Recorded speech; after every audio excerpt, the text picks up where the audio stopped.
Mana? Oke, di dua tilu. Baik, assalamualaikum warahmatullahi wabarakatuh. Waalaikumsalam warahmatullahi Waalaikumsalam wabarakatuh. warahmatullahi wabarakatuh.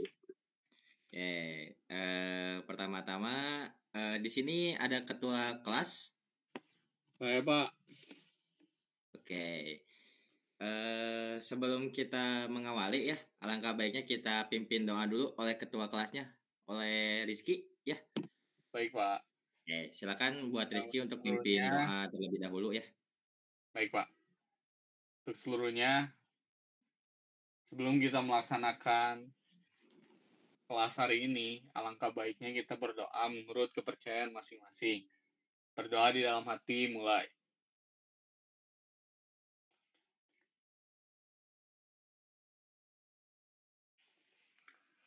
Berdoa tidak pernah selesai. Baik. Oke, untuk jumlah kelas di sini ya ada 5 orang kebetulan. Nah di sini tuh kok ada 3 orang ya? Pada kemana nih kalau boleh tahu? Untuk ketua kelas Rizky, temannya 2 lagi kemana? Nggak tahu Pak, dari 2 orang itu tidak ada konfirmasi ke Rizky. Oh, Oh iya Pak, ada satu orang konfirmasi ke saya, Raven Pak. Satu orang. Katanya izin. izin. Oke, baik kalau gitu. Berarti satu lagi nggak ada yang tahu ya? Iya Pak. Oke, berarti kita absen terlebih dahulu ya untuk yang ada terlebih dahulu. Oke, di sini Rizky ada ya? Hadir Pak. Ada Rena. Hadir Pak, hadir. Oke, Zidan. Baik.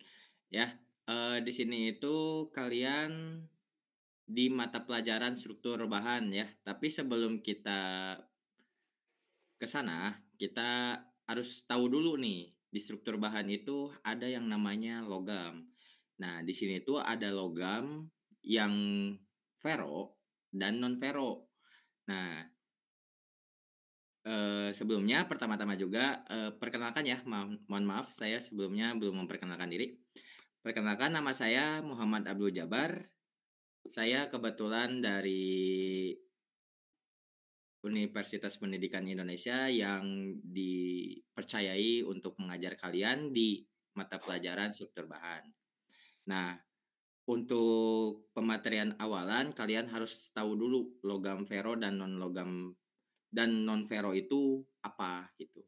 Nah, mari kita bedah ya sama-sama. Untuk pertama, penjelasan logam ferro, yang dimana pengertian logam ferro di sini adalah logam yang mengandung besi sebagai komponen utama. Besi merupakan unsur yang memberi sifat magnetis pada logam ferro. Untuk contoh logam ferro di sini itu ada pada baja, besi cor, dan baja tahan. Karat adalah contoh umum logam ferro. Mereka digunakan dalam berbagai aplikasi, konstruksi, manufaktur, dan otomotif.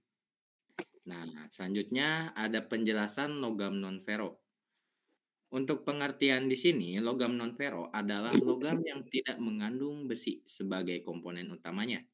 Mereka tidak memiliki sifat magnetis dan biasanya lebih tahan terhadap korosi. Untuk contoh dari logam non-ferro itu ada aluminium, tembaga, emas, dan perak. Itu merupakan beberapa contoh logam non-ferro. Mereka digunakan dalam berbagai aplikasi seperti elektronik, perhiasan, dan konstruksi.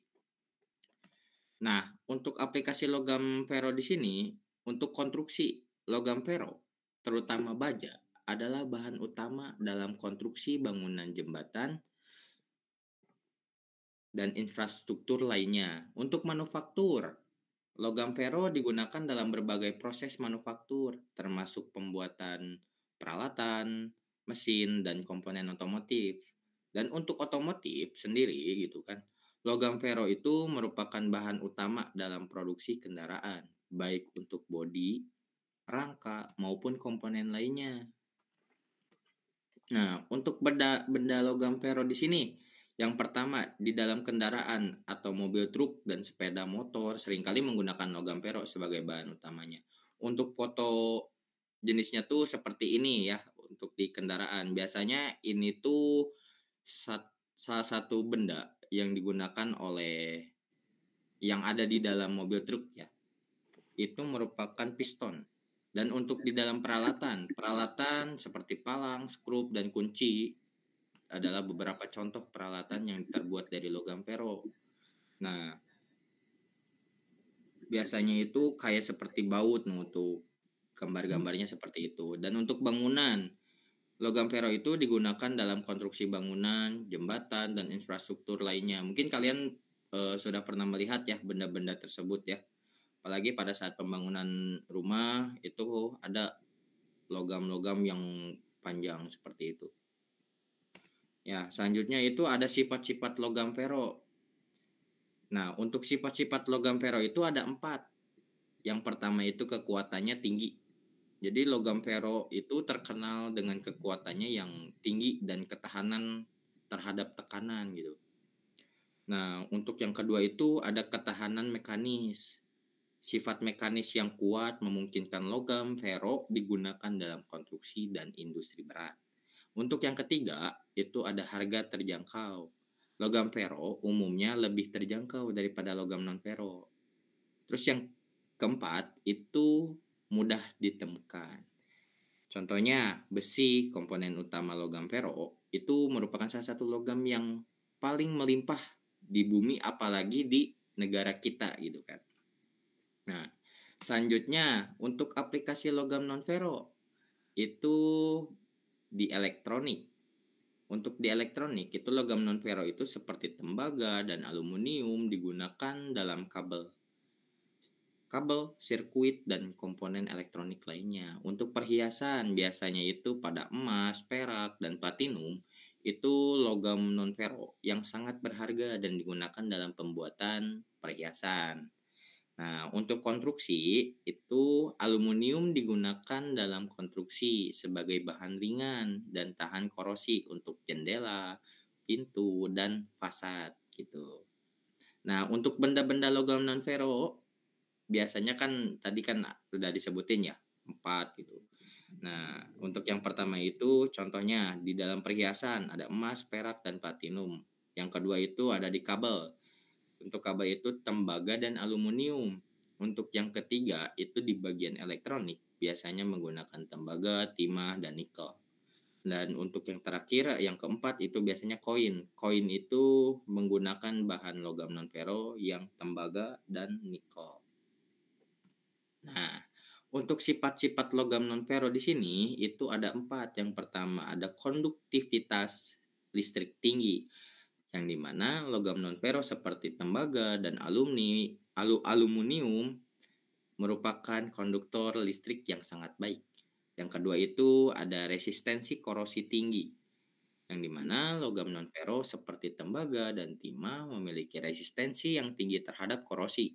Untuk sifat optik unik yang ketiga itu beberapa logam non-ferro seperti emas dan perak memiliki sifat optik yang unik yang digunakan dalam perhiasan dan elektronik. Untuk yang terakhir, yang keempat, itu ada mudah diproses. Logam non-ferro umumnya lebih mudah dibentuk dan diproses dibandingkan dengan logam ferro. Itu ya. Untuk yang terakhir, ada kekurangan dan kelebihan logam non-ferro. Untuk kelebihan ferro, pertama-tama itu logam ferro relatif murah dan mudah didapat, membuatnya ekonomis untuk berbagai aplikasi. Untuk kekurangannya, logam ferro rentan terhadap korosi yang dapat mengurangi umur pakai dan membutuhkan perawatan tambahan. Tidak lupa juga ada kelebihan dari logam ferro. Logam ferro itu memiliki kekuatan dan ketahanan yang tinggi, ideal untuk konstruksi dan aplikasi yang berat. Untuk yang terakhir itu kekurangannya. Kekurangan di logam ferro itu berat yang bisa menjadi kendala dalam beberapa aplikasi yang membutuhkan bahan ringan. Dan untuk kekurangan dan kelebihan logam non-ferro itu masing-masing kelebihannya ada 2, kekurangannya ada 2. Untuk kelebihan yang pertama itu logam non-ferro memiliki konduktivitas tinggi, sangat penting untuk elektronik dan aplikasi listrik. Untuk kelebihan kedua itu logam non-ferro tahan terhadap korosi yang membuat mereka tahan lama dan ideal itu untuk lingkungan yang lembab. Dan untuk kekurangan yang pertama di dalam logam non-ferro itu bisa lebih mahal dibandingkan dengan logam non-ferro yang dapat mempengaruhi biaya produksi. Terus untuk kekurangan yang kedua, logam non-ferro itu mungkin memiliki kekuatan yang lebih rendah dibandingkan dengan logam ferro sehingga kurang cocok untuk aplikasi berat. Itu. Nah, mungkin untuk awalan selama kalian tadi mempelajari tentang perbedaan logam ferro dan non ferro, apakah kalian ada yang ingin bertanya? Dari saya cukup, Pak. Oke, dari Rizky cukup. Dari saya juga cukup, Pak.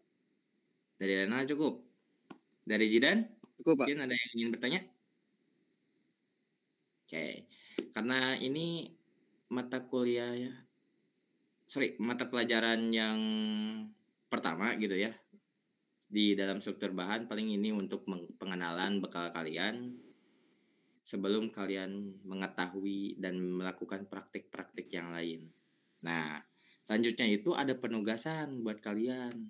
Nah, untuk penugasan di sini itu ada 4 ya. Saya harap di penugasan ini kalian catat dengan baik-baik ya. Yang pertama itu cari dan kumpulkan 2-5 benda logam di lingkungan sekitar kalian. Bisa di rumah, bisa di luar rumah gitu, ataupun di dalam masyarakat gitu ya. Untuk yang kedua itu pelajari karakteristik logam seperti daya tarik magnetnya, warna, dan kekerasan. Dan untuk yang ketiga, klasifikasikan benda-benda tersebut menjadi logam ferro atau logam non-ferro. Dan untuk yang terakhir, keempat, kalian buat laporan hasil identifikasi kalian dan klasifikasi dalam bentuk poster atau presentasi digital. Mungkin untuk selanjutnya ya, sebelum kalian praktek, kalian hafalkan terlebih dahulu. Untuk penugasan di sini kalian harus memahami itu apa itu logam ferro atau logam non ferro. Dan nanti kalian akan presentasi ya. Kan di sini jumlahnya 5 dan nanti kalian kelompoknya bakal dibagi 2 kelompok, yang dimana Rizky sama Renal itu mengerjakan tugas yang logam ferro, dan untuk Zidan sama rekan satu lagi itu mengerjakan tugas buat logam yang non ferronya. Nanti kalian fokus ke logam ke tugas masing-masing. Nanti kalian presentasikan dan kalian bisa berdebat di situ. Oke? Untuk mana yang Baik, lebih Pak. unggul, logam ferro maupun logam non ferro. Gitu. Baik, Pak. Paling ya untuk pertemuan awalan seperti ini, kita lanjut ke pertemuan berikutnya. Dan karena tidak ada pertanyaan lagi, dari saya mungkin dicukupkan ya. Mungkin dari KM boleh Rizky untuk penutupan dan berdoa ya. Untuk Rizky, Baik, Pak. silakan berdoa sebelum kita mengakhiri.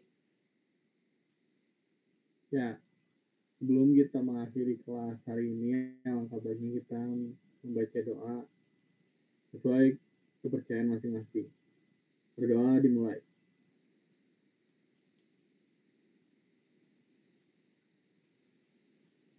Berdoa tidak pernah selesai. Baik, untuk sesi berikutnya jangan lupa untuk penugasan ini ya. Saya pamit Baik, undur Pak. diri ya. Terima Assalamualaikum. kasih, Pak.